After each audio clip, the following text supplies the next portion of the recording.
This is David Kurtz for TPM Media. We're here at Obama's national headquarters in Chicago, and I'm joined by National Press Secretary Bill Burton. Thanks for joining us, Bill. Thanks for having me. You've got 48 hours now until polls close, a little less than that, actually. What are the key states you're following here in these last few hours? Well, if you look at where Senator Obama and Senator Biden are spending their time, we think that we've got a lot of opportunities out there in places that George Bush won in 2004. We feel really good about all the states that John Kerry won. We've got Senator Biden making one more stop in Pennsylvania tomorrow, which should be an awesome rally. He's going to have some of the Phillies come out with him. Yeah, that's the only Kerry state either one of them is going to be in over the next 2 days. That's right. That's right.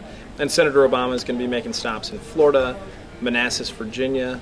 He's going to pop over to Indiana tomorrow. So you can see that we're on offense, and John McCain has a very severely defensive posture going into these last couple of days, trying to hold on to states that George Bush won in 2004. Does the fact that Biden's going to Pennsylvania suggest that McCain putting all of his eggs in that basket is working to some extent? Is there a tightening there that you guys are responding to? No, we think that we feel very good about where we are in the state. This weekend we had tremendous outpourings of support from our supporters all over the state who came in and volunteered, door knocking, making phone calls. But we know that John McCain can't win if he doesn't win Pennsylvania, and so blocking his path to 270 is important. And so having Joe Biden go one more time, make sure that we've got that state on track to do what we need to do, we feel very good about it. But folks in Pennsylvania should know that we need them to show up and vote on tomorrow. So we feel good, but folks need to do what they need to do so that we can get to 270. There's been pushback. First it was in the primary from the Hillary campaign and now from the McCain campaign that Obama underperforms on election day, that the rallies are huge and that the numbers look good in the polls, but then he retreats on election day somewhat from what the polling numbers are. A, do you anticipate that happening? B, do you agree with that assessment of his track record so far? Well, that really hasn't been our experience too much, I don't think, over the course of the primaries. There were some places like New Hampshire where I think that we came in under where a lot of the polls were the day before, but besides that, we had 57 contests, and for the most part, I think our support was basically where it was in the final day of polling if you look at the aggregate.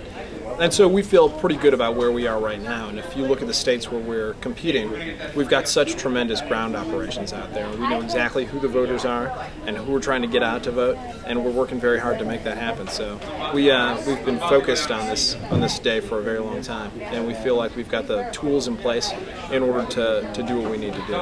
As polls start closing tomorrow night, what are going to be the early indicators that you're looking for how the night's going? Well, it's so hard to know because states like Indiana and Virginia will be closing early, and all the eastern seaboard states obviously closed early, but some of these states are going to be pretty close, and it's unclear on how long it's going to take before they count their ballots, and I don't think anybody's going to be trusting exit polls too much after what we had in 2004. So, but there's going to be some states that you've got on your computer that you're keeping a special eye on as they come out. We'll be keeping very close track of the states that are very obvious, Florida and Ohio, Indiana, Pennsylvania, Virginia, North Carolina, New Hampshire, all those eastern seaboard states. Then as you move towards the Midwest and into the mountain states, you've got obviously the upper Midwest we'll be watching. Iowa, New Mexico will be important. Nevada, Colorado. But we feel very good about how things have been going so far, and glad that states like Montana, North Dakota, and Georgia are still on the radar, even this far into the race. Not a lot of people expected that. If the three states that Obama is finishing up in, Florida, North Carolina, and Virginia, are able to be called fairly early in the evening, I mean, at that point you would have a pretty good idea of where things stand, wouldn't you? Well, obviously it would mean that we did very well in those states, but it's not over at that point. We've still got to make sure that the votes are counted in, Nevada, New Mexico, Colorado, all those places out there. We feel like we're very strongly positioned going into Election Day, but it doesn't mean that we think that the race is going to be ready to be called by any means. And, for us, who've been doing this for 632 days since he announced on February 10th, we feel like, whether they call it at 11 or whether they call it at 11 in the morning the next day, as long as the result is them calling him president-elect, it's fine by us. So for you, a lot sort of shifts now in these last 48 hours. I mean, the rhetoric is almost sort of beyond the point.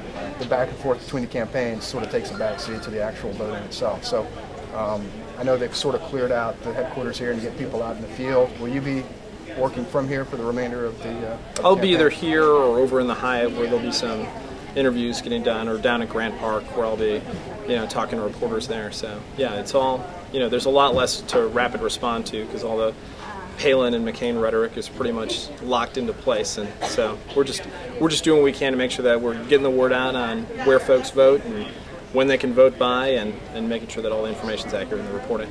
Great. Thanks, Bill, for your time. Yeah, you bet. David Kurtz for TPM Media, and we'll talk to you soon.